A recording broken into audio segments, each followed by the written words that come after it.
بسم اللہ الرحمن الرحیم۔ السلام علیکم ناظرین، میں ہوں ہمشہری عارف حمید بھٹی۔ بانی پی ٹی اے کی بار بار عوامی سیاسی میدان میں کامیابیاں۔ 3 دن سے نواز شریف، شہباز شریف، مریم کی اہم ملاقاتیں ہو رہی تھی۔ اس کے بعد حکومت نے فیصلہ کیا کہ وہ تحریک انصاف پر جو چاروں صوبوں میں، ملک میں، آزاد کشمیر میں، گلگت بلتستانیہ میں سب سے مضبوط جماعت ہے، اس پر پابندی لگائے گی۔ کیا 24 کروڑ عوام پر پابندی لگانا دیوانے کا خواب ہے؟ جبکہ حکومت یہ بھول چکی ہے کہ وہ پابندی نہیں لگا سکتی۔ وہ ایک ریفرنس سپریم کورٹ کو بھیجے گی۔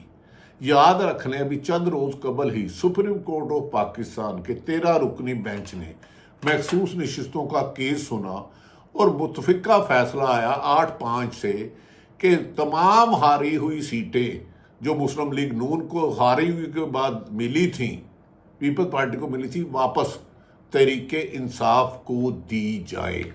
حکومت نے اس دوران منتخب نمائندوں کو اغوا کرنا شروع کر دیا، ان کے بچوں کو اغوا کرنا شروع کیا اور ان کے بچوں سے گھر والوں کو چیخوں بھری آواز سنائی کہ اپنے باپ کو تحریک انصاف میں نہ جائے۔ تحریک انصاف پر پابندی لگانا ملک میں لگی ہوئی آگ جس سے انسان جل جاتا ہے، راکھ ہو جاتا ہے، ڈھیر ہو جاتا ہے، اس آگ کو پیٹرول سے بجھانے کی ناکام کوشش ہے۔ دوسری طرف عمران خان نے جیل اڈیالہ جیل سے بڑا بیان دے دیا کہ پاکستان تحریک انصاف کوئی مسلم لیگ نون نہیں، کوئی پیپلز پارٹی نہیں جو ان دھمکیوں اور خوفزدہ ہو کے پابندی لگائے گی۔ تحریک انصاف پر پابندی لگانا 24 کروڑ کی زبان کاٹنے کے مترادف ہے۔ دوسری طرف صحافی جو ارشد شریف شہید نے چیف جسٹس کو خط لکھا تھا، ان ججوں، ان صحافیوں کی جو حکومت پر تنقید کرتے ہیں، زندگی کو خطرہ ہے، انہیں بھی مار کر اس کو غلط رنگ دیا جا سکتا ہے، جس پر صحافیوں نے سخت احتجاج کیا کہ جسٹس فائد عیسیٰ ہمارا کیس سنیں۔ صحافیوں کو کون دھمکا رہا ہے؟ سیٹھوں کو کون فون کرتا ہے؟ پابندی کون لگاتا ہے؟ یہ فیصلہ کون کرتا ہے کہ آج گیسٹ کون آئے گا؟ کیا یہ پروفیشنل جرنلسٹوں سے فیصلہ لے کر، مالکان سے لے کر بھی کوئی اور طاقتیں کر رہی ہیں؟ اب حقائق سامنے لانے کا وقت آ گیا ہے، ورنہ ہماری داستان تک نہ ہوگی داستانوں میں۔ ناظرین، حکومتی دباؤ کے باوجود، ہر قسم کے ہوچیت کنڈوں کے باوجود 41 میں سے 35 سے زائد پر تحریک انصاف کو ایفیڈیوٹ موصول ہو چکے ہیں، جبکہ لگتا ہے اس سے کہ پاکستان بدل چکا ہے۔ اس سلسلے میں نواز شریف جو خود مجرم رہے، اب ان کے کیس ختم ہو گئے۔ موجودہ وزیر اعظم فارم 47 والے شہباز شریف اور مریم نواز جو سیاسی نابالغ کہا جاتا ہے پی ٹی آئی کی جانب سے، اور کچھ لوگوں کی ملاقات ہوئی جسے میڈیا سے خفیہ رکھا گیا۔ اس میں کہا کہ عمران خان کو شکست دینا مشکل ہی نہیں، ناممکن ہو چکا ہے۔ عوام اس کے ساتھ ہے، 80% عوام اس کے ساتھ آ چکی ہے۔ تمام مبینہ جھوٹے مقدمات کو عدالتیں ختم کرتی جا رہی ہیں، جج سمان کی اکثریت ڈٹ گئی ہے اور اس کو باہر آنے سے نہیں روکا جا سکتا۔ اب فیصلہ کیا گیا کہ ان کو دباؤ میں لانے کے لیے تحریک انصاف پر پابندی لگائی جائے۔ یاد رکھیں، یہ بات 9 اپریل 2022 کی ہے۔ 2.5 سال بعد ان کو یاد آیا۔ ہر کام انہیں بہت دیر بعد یاد آتا ہے۔ اس کے بعد جب یہ آیا تھا تو اس سے پہلے پی ڈی ایم کے اجلاس میں نواز شریف فوج کا نام لے کے، اسٹیبلشمنٹ کا نام لے کے 2018 کا دھاندلی کا ان پر الزام لگاتے تھے، کہتے تھے خلائی مخلوق نے الیکشن کروائے ہیں، اور تو اور یہ کہتے تھے کہ جنرل قمر جاوید باجوہ سابق آرمی چیف اور فیض حمید کے خلاف کارروائی کریں گے، جبکہ خواجہ آصف وزیر دفاع نے خود کہا کہ نواز شریف کو حکومت اس وقت کی عمران خان کی حکومت اور عدالتوں نے نہیں بلکہ قمر جاوید باجوہ نے بھیجا ہے۔ ان کے قول و فعل کا تضاد اسی لیے ایک حدیث مبارکہ ہے، منافق جب بھی بولے گا جھوٹ بولے گا، وعدہ کرے گا وعدہ خلافی کرے گا، اور جب ایمانت دو تو خیانت دے گا۔ یہ ان کا ماضی ہے۔ اتفاق سے میں نے حدیث مبارکہ سنائی ہے، یہ کسی ایک شخص کے لیے نہیں۔ عطا تاڑڑ کی پریس کانفرنس پہ آ جاتے ہیں جو عوامی حمایت سے محروم ہے مسلم لیگ نون، بلکہ عوامی حمایت نہیں، اب عوامی نفرت کا شکار ہوتے جا رہے ہیں۔ پی ٹی آئی کے مطابق کہ موجودہ حکمران بجلی، پٹرول اور گیس کی قیمت میں بڑھا اور روزمرہ کی اشیاء میں کی بجائے غریب آدمی کی ناراضگی نہیں، نفرت کا شکار ہوتے جا رہے ہیں، اور ان کے حمایت یافتہ بھی اپنی کریڈیبلٹی کھوتے جا رہے ہیں۔ عطا تاڑن نے اپنی کانفرنس میں جن دیگر وجوہات کا ذکر کیا ہے، ان میں 9 مئی کے مقدمات اور سائفر کیس کا تذکرہ کیا ہے۔ سائفر کیس وہ مقدمہ ہے جو اسلام آباد ہائی کورٹ سے اپیل کی سطح پر خارج ہو چکا ہے۔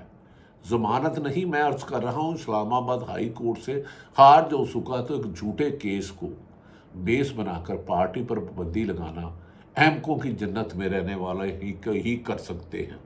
اس کیس میں سپریم کورٹ کے لارجر بینچ نے عمران خان کی ضمانت منظور کی تھی،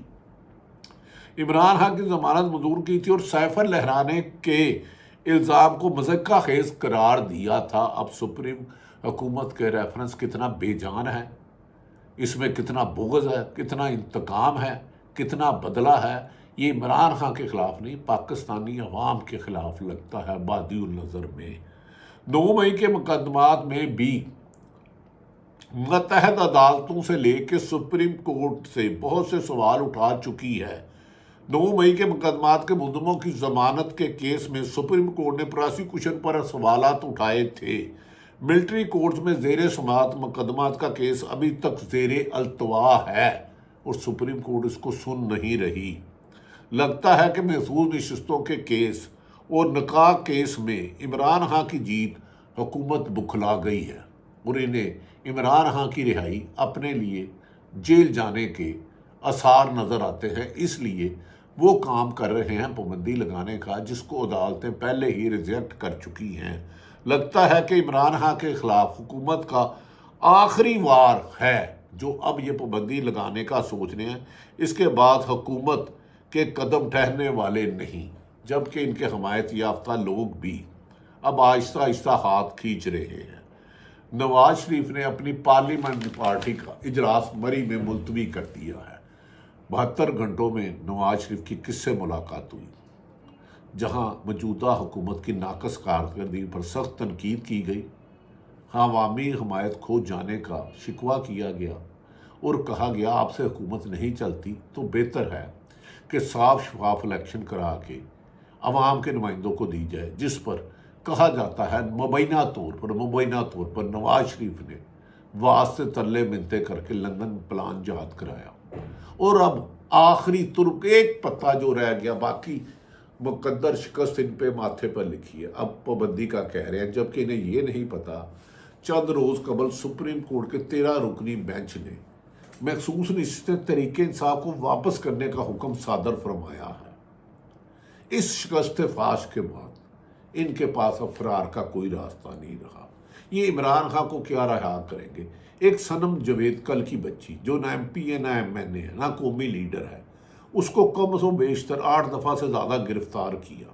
گزشتہ روز ایف آئی اے کے جھوٹے کیس کو جب خارج کر دیا گیا، اب سپریم کورٹ اور ہائی کورٹ کے بڑے بڑے فیصلوں کے ساتھ ساتھ نیچے عدلیہ سے بھی اہم فیصلے آنے لگے، تو ان سے بلوچستان بھیجا جا رہا ہے۔ ناظرین، حیرت ہے کہ حکومت حقائق ماننے کی بجائے چند پولیس اور بیوروکریسی لوگ ان کے ذاتی غلام ہیں۔ عمران خان نے ان غلاموں کے نام جنہوں بار بار جھوٹے مقدمات درج کر رہے ہیں فہرست بنانے کا اعلان کیا ہے۔ اڈیالہ جیل میں بیٹھے عمران خان نے کہا نواز شریف، شہباز شریف اور زرداری کیا کوئی بھی تحریک انصاف پر پابندی نہیں لگا سکتا۔ پاکستان میں 8 فروری کے الیکشن تحریک انصاف جیتی، امریکن کانگریس کی قرارداد ہو، یو این او کی قرارداد ہو، بین الاقوامی مبصرین پاکستان آ رہے ہیں، حکومت اب ہفتی ملا کے پاکستان کو جنگ ہسائی کر رہی ہے۔ بہتر یہ ہے کہ حقیقت کو تسلیم کر لیا جائے۔ یہ ریفرنس بھیجنا سپریم کورٹ کے ججوں کو بھی چیلنج کرنے کے مترادف ہے، جو چند دن پہلے تو تحریک انصاف کو ان کی کھوئی ہوئی سیٹیں دے رہے ہیں۔ ان کو دباؤ ڈالنا، شاید عمران خان جتنا دباؤ ڈالے جا رہے ہیں اتنا مضبوط ہوتے جا رہے ہیں، جتنا انہیں سزائیں دے رہے ہیں اتنے ان کے حوصلے بلند ہوتے جا رہے ہیں۔ اس سلسلے میں تحریک انصاف نے کہا کہ حکومت ہم پر پابندی لگانے کی بجائے نون لیگ اپنا وجود ختم کر چکی ہے۔ یہ وہ حقائق ہیں جو آپ تک پہنچانا آنے والی آثار بتا رہے ہیں کہ حکومت عمران خان کی ہوگی اور موجودہ حکومت اپنا وجود کھوتی جا رہی ہے اور اعتماد۔ پاکستان زندہ باد۔